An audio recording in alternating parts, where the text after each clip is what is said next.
Connor McDavid has laid down the gauntlet. 2 years to win a Stanley Cup. Things are going to be very different in Edmonton.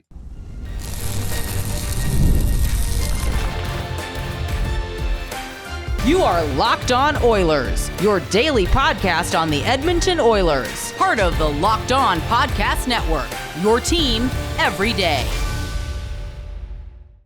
Hello, everyone, and welcome to this Wednesday edition of Locked On Oilers. I am your host, Nick Zararis. This is my fourth NHL season as a host here on the Locked On Podcast Network, and I want to thank everyone that is making Locked On Oilers their first listen of the day. Locked On Oilers is a part of the Locked On Podcast Network, where we got your team covered every single day. Today's show is brought to you by our friends over at FanDuel. Download the FanDuel app now by visiting FanDuel.com and win $300 in bonus bets if your first $5 bet wins. On today's show, we're breaking down the Connor McDavid extension. We will start with the mechanics, the contract itself, what that means for right now. Our second segment, we will pivot to talking about the bigger picture from an Edmonton Oilers perspective, what this means for their plan going forward. And then we will tie a bow on this segment by talking about the narrative around star players optimally choosing to take less money. So to start out, I got back from vacation, as you might tell by the Raiders hat. God, the Raiders are an abysmal football team. That was a disgrace against the Colts. But I got the news yesterday morning about 10 a.m. local time, Western time zone, that McDavid signed the extension. We got our little hit out, and this tells a very straightforward story. The Oilers have 24 months to line up the next vision of this team. So let's square that away for our second segment. Right now, talking about the moment, talking about this team. In signing this contract, Connor McDavid has alleviated some of the concern, some of the narrative. And we have to walk and chew gum at the same time here in having this conversation. Yes, McDavid is in the fold for at least 2 more seasons after this upcoming one that starts today for the Oilers, the day you're listening to this, against the Flames. With that in mind, it puts a real impetus on this moment, on this present. And I'll be honest with you. I've been doing a lot of reading, listening to a lot of podcasts. You got extra travel time. You got time to kill, airports, planes, things of that nature. So you're reading a lot. You're listening to podcasts. And something I am trying to square away, something I am trying to reconcile, is that I'm a bit more bearish on the Oilers than it seems the greater media apparatus around hockey. I have centered my opinion largely around the fact that their offense, especially when it comes to 5-on-5, has real question marks. And when you read a lot of these previews, when you look at a lot of these projections, they are basically solely squared around the premise that McDavid and Draisaitl are so good, it basically does not matter what the rest of the team is. And there's a baked-in upside, especially when it comes to guys like Howard and Savoie, that most of these experts are accounting for. And I do think it's important that McDavid took care of this. And we all have a reasonable expectation that professional athletes are going to be able to handle the stresses of the situation they're facing, that everybody understands what's going on here. Everybody understands that, yes, if Connor... And so hypothetically, the Oilers go into this season that starts today, no McDavid under contract for the future. You're creating a lame duck environment. So that does 2 things. Number one, it makes every game feel more important, because with each passing day, it becomes, well, you've got one less game of McDavid for sure. And in choosing to do what he did, this is an endorsement of the guys who are here. And some of that might not be purely hockey reasons. Some of that might be friendship. You know, that was one of the anonymous quotes in The Athletic the other day that I believe it was Pierre LeBrun had aggregated from a bunch of different decision makers around the league. The idea here is McDavid is loyal to the Oilers. McDavid is loyal to his friends on the team. And in choosing to take the deal he didn't want to put these guys in a bad spot. And that is a very courteous, considerate, and team-first thing to do. And in choosing to stick with his friends for at least 2 more years, Connor is telling everyone, I got you guys. And look, One guy alone can't do this. And we know that. Fundamentally, we understand that Connor and Leon alone, as great as they are, they might be two of the 3 or 4 best players in the entire world. Just 2 guys is not enough to get where the Oilers want to for the first time since 1990. There is talent on this team. There is also a wide range of potential outcomes on this team. But in taking this contract, the way he has, when he has, I think there was a baseline understanding, at least on McDavid's account. And I can't speak for Connor. I can't speak for Stan Bowman. But my understanding of this situation at large is the Oilers told Connor, we will do whatever you want. Term, years, AAV, whatever you want to sign for, we'll give it to you. You let us know what you want, and we will take care of it. And Bowman was quoted saying that in the Pierre LeBrun, Chris Johnston article that came out sometime on Monday afternoon, that we didn't really have a prolonged back and forth. We had a conversation and we waited and we gave Connor space. We were respectful of him deliberating. We didn't want to bother him. And I think it says a lot about McDavid's character. I think it says a lot about his care for the guys on his team. And some of that is just the pure finances of it in choosing to only take $12.5 million per year. He is giving the Oilers paths to signing other players, other notable players to fill out the rest of the roster. He, of course, follows in the mold of Sidney Crosby, who has taken less money for most of his career. Evgeny Malkin did the same. Up in Boston, Bergeron and Chara did the same for a long time there, up until McAvoy got that big deal he's on presently. But there's a real sense of loyalty, and there's a sense of care.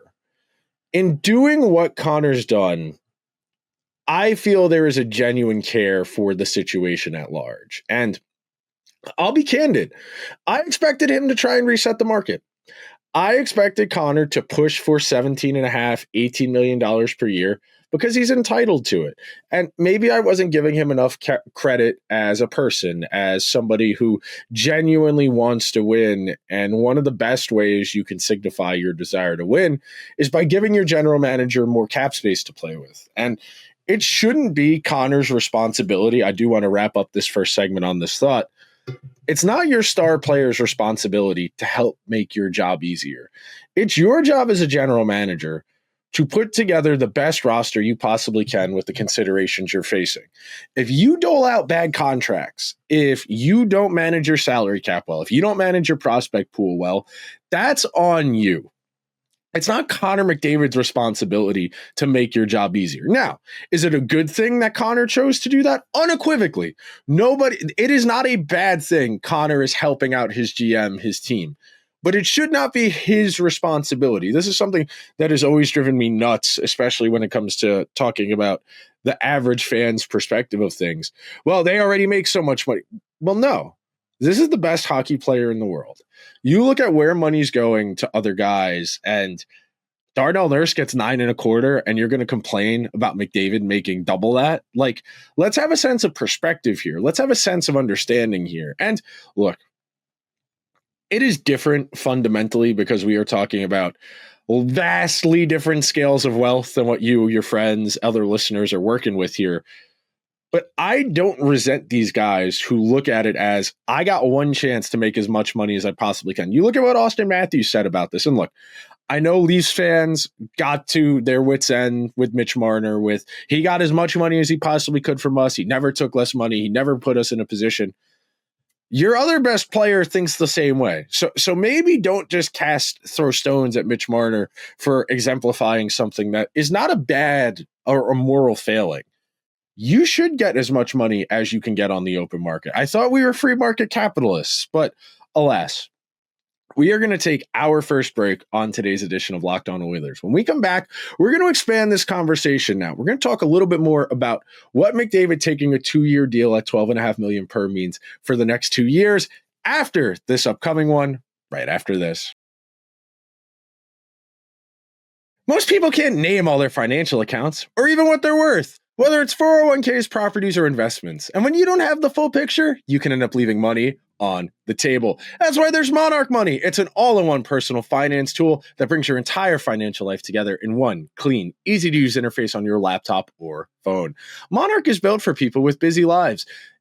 If you've put off organizing your finances or the thought makes you anxious, Monarch is here for you. Monarch does all the heavy lifting. You can link all your accounts in minutes, see clear data visualizations, get smart categorization of your spending, and finally feel in control of your money. And you will never, ever touch a spreadsheet. Monarch Money promises. Something Monarch made me aware of was I wasn't saving as much money as I thought I was. Monarch helps you notice an inefficient investment allocation and discover past 401ks from other jobs. Do not let financial opportunity slip through the cracks. Use code LOCKEDONNHL at monarchmoney.com in your browser for half off your first year subscription. That's 50% off your first year subscription at monarchmoney.com with code LOCKEDONNHL.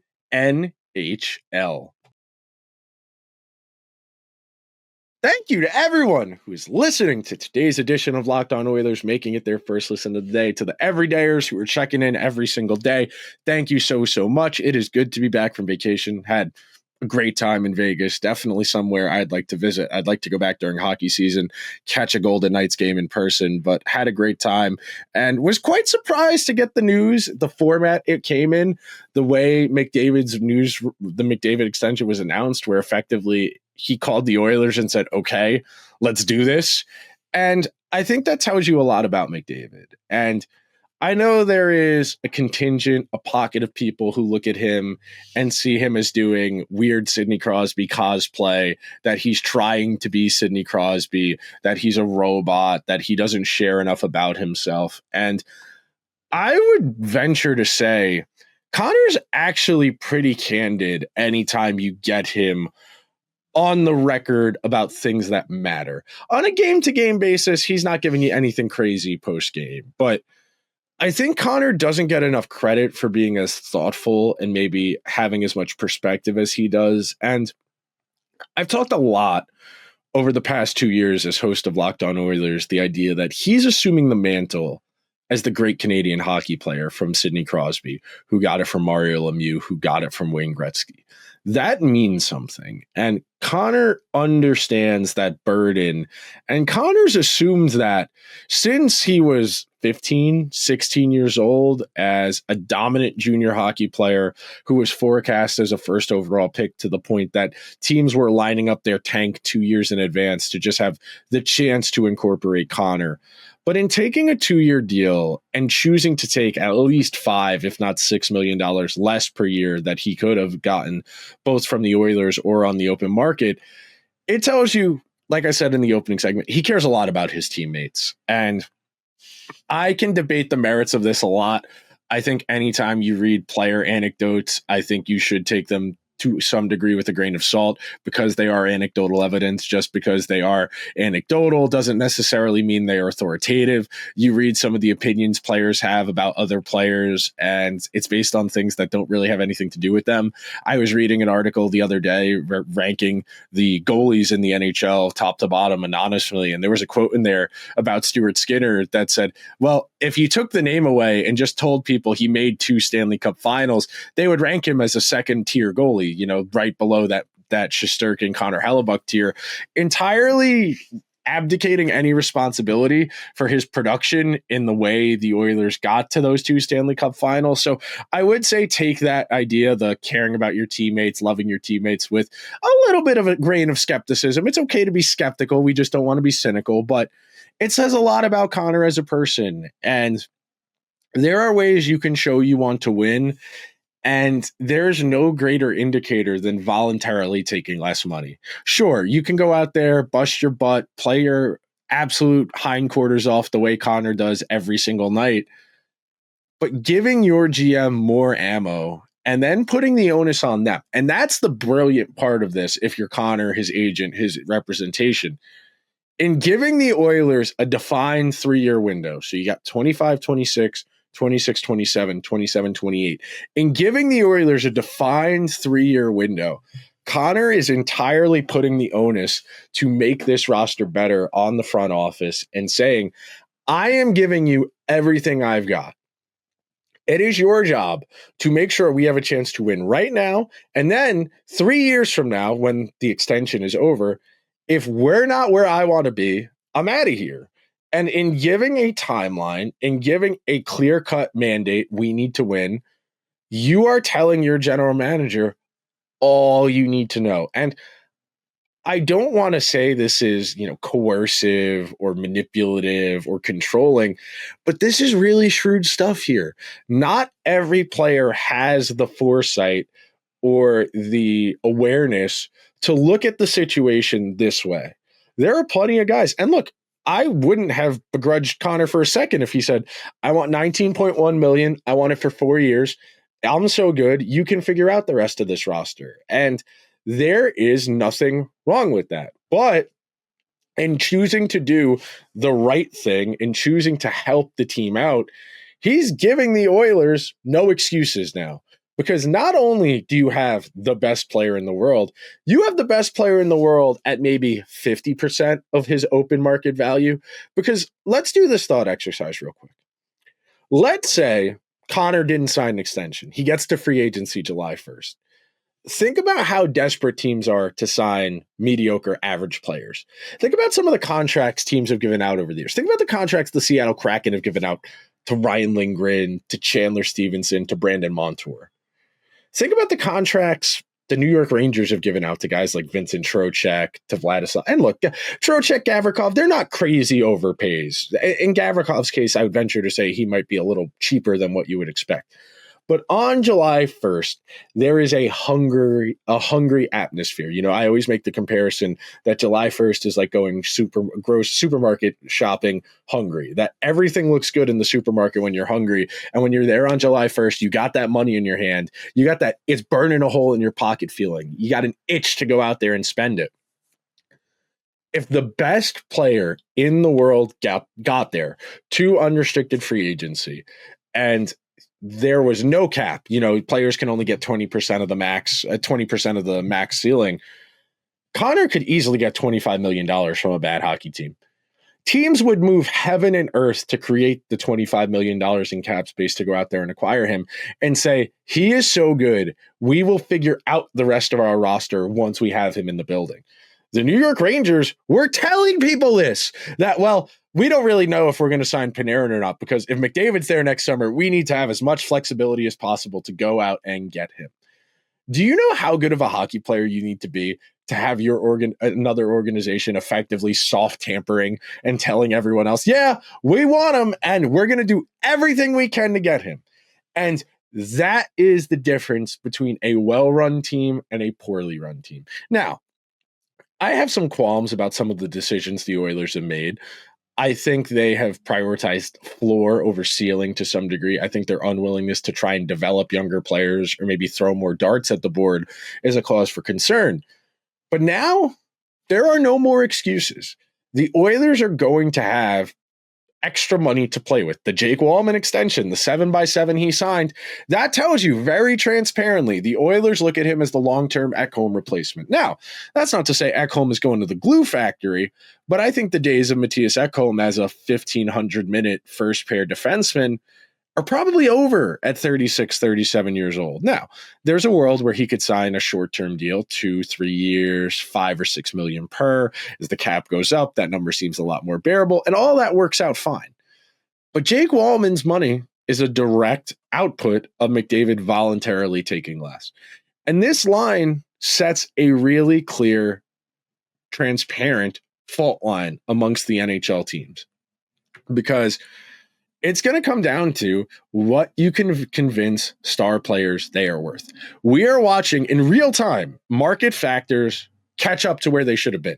McDavid should be making $25 million a year already, but because of the way COVID went, because of the way money after COVID within the NHL went, these teams are aggressively trying to catch up.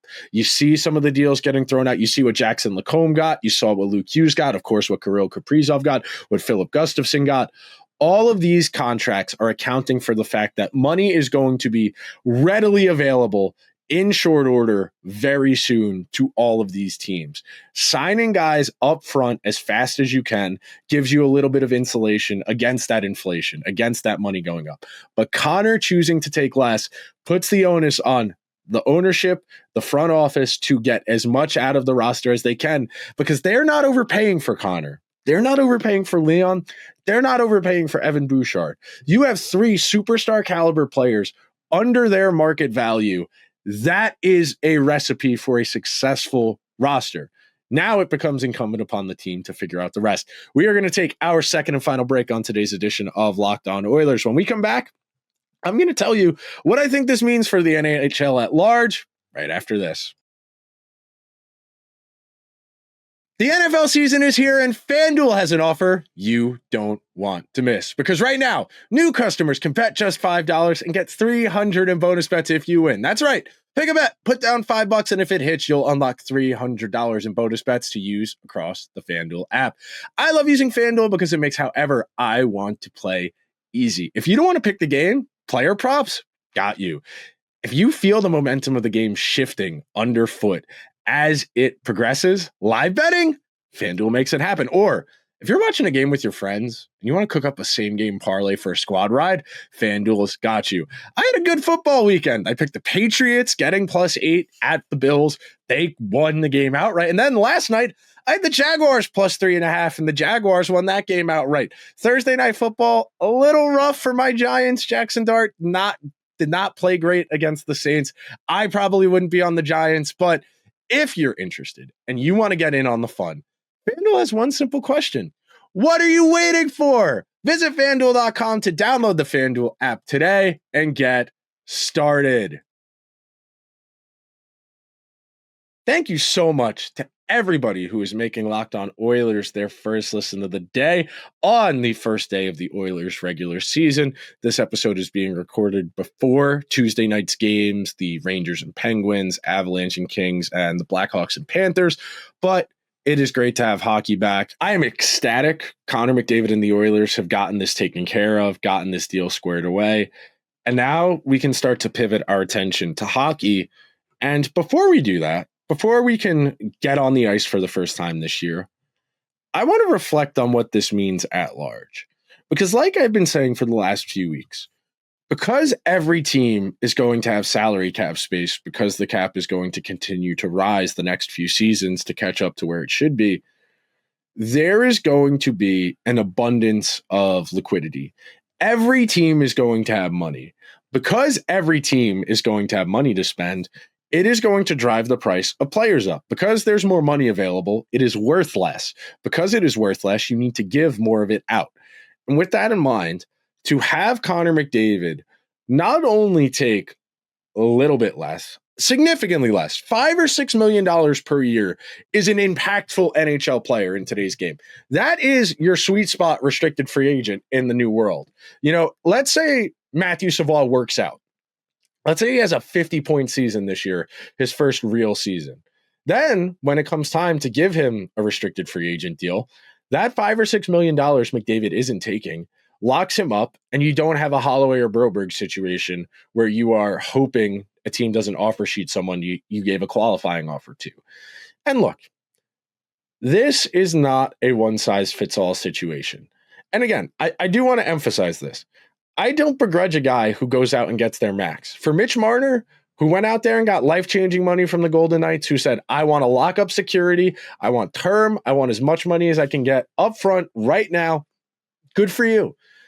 The Golden Knights will benefit for the first half of that contract as Marner's in his late 20s, early 30s, peak of his powers, get to probably 33, 34. The back half of that contract will not age as well. But to have Mitch Marner at 14, 13.5 million, whatever he signed for the next 3 or 4 years, as the salary cap goes from 95.5 million to probably north of 120 million 3 years from now, that's going to age well. And that's why I've long assumed McDavid was going to take a 3 or 4 year deal so that he could get one more big contract at 31, 32, and from there, dictate the rest of his career. But in giving the Oilers a short window, 2 years, and taking significantly less money, he has laid down the gauntlet. Because if the Oilers win, this is going to be pointed at as, see, if you want to win, you need your star players to buy in. You need your star players to take less money than they can get because that lets you have a better team around them. And we saw that for a long time. That was the narrative in Boston around Bergeron, around Chara, Marchand. That's why they were such a good team, because everybody bought into the idea that we are one team, that nobody makes more than that guy because that's our best player. And I do think some of that is anecdotal. I do think some of that is a byproduct of the way sports media works, where we love a good narrative. Guilty, hand up. I love a good narrative. But Connor doing this puts down the gauntlet. Because now, if you're Cale Makar, do you take a little bit less to help the Avalanche out? If you're Quinn Hughes, do you take a little bit less to help out the Canucks? Or maybe, dare I say, the Devils? If you're Jack Eichel, do you take less from the Golden Knights so they can get one more good roster player? Because ultimately, it comes down to what you want. And Connor has been very transparent in that he wants to win more than anything. That the endorsements, the sponsorships, he's got the money. He's got the individual accolades. He probably gets a gold medal at the Olympics in February in Milan. But what he wants more than anything is a Stanley Cup. And as good a hockey player as he is the best player in the world. The NHL, the Locked On NHL hosts of the network voted. He was voted the best player in the world.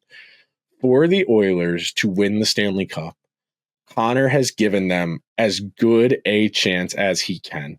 He is the best player in the world. He is taking less money, significantly less money.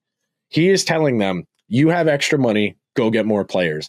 I will do everything I can to get you there, but we have a timeline here. And that, I think, is more likely to be the result, the product of the deal Connor took. I think there is a good chance that because Connor, as the best player in the world, took a short-term deal, I could see other marquee players choosing to do that because it exercises leverage in two ways. Number one, it gives your team a timeline of when they need to get things together by. So let's say Jack Eichel gets to March and he tells Kelly McCrimmon, I'd like to sign a 3-year deal. I like what we're doing here. I like a lot of the core, but we're an older team. I don't know how long I'm going to be a superstar player. I am getting towards the end of my prime. And look, Jack Eichel's not old. He's 28, 29 years old. He's got plenty of good hockey left in him. But when everybody else on that team around him, Noah Hannafin, Shea Theodore, Mark Stone, Barbashev, that's an older team. If Eichel chooses to take less money or chooses to take a short-term deal, he's telling the GM, I want to know what the next version of this team is. I think Austin Matthews could greatly benefit from doing that as well in Toronto. That is an older team, an older, expensive team. If he chooses to go short, he could exercise some leverage with Brad Treliving about the direction of the team and say, well, we need to get younger. We need guys in here who have more upside, who are more dynamic, who are more explosive. And I'm going to go short because I want to see signs of progress. I'm not signing for 7 years. That locks me into whatever happens, and I lose agency over the direction of my career. That puts me in a position where I am beholden to other people to get where I want to go, where it would be incumbent upon me to ask for a trade and then you to facilitate a trade. And I don't want to do that if I'm an Austin Matthews. But gratefully, Connor McDavid is an Edmonton Oiler for at least the next 3 seasons. Thank you so much to everybody who made Locked On Oilers their first listen of the day. Locked On Oilers is a part of the Locked On Podcast Network. We've got your team covered every day. Shout out our sponsors, FanDuel and Monarch Money. I will talk to you guys tomorrow after game number 1 against the Calgary Flames. I will see you guys then. And until then, let's go Oilers.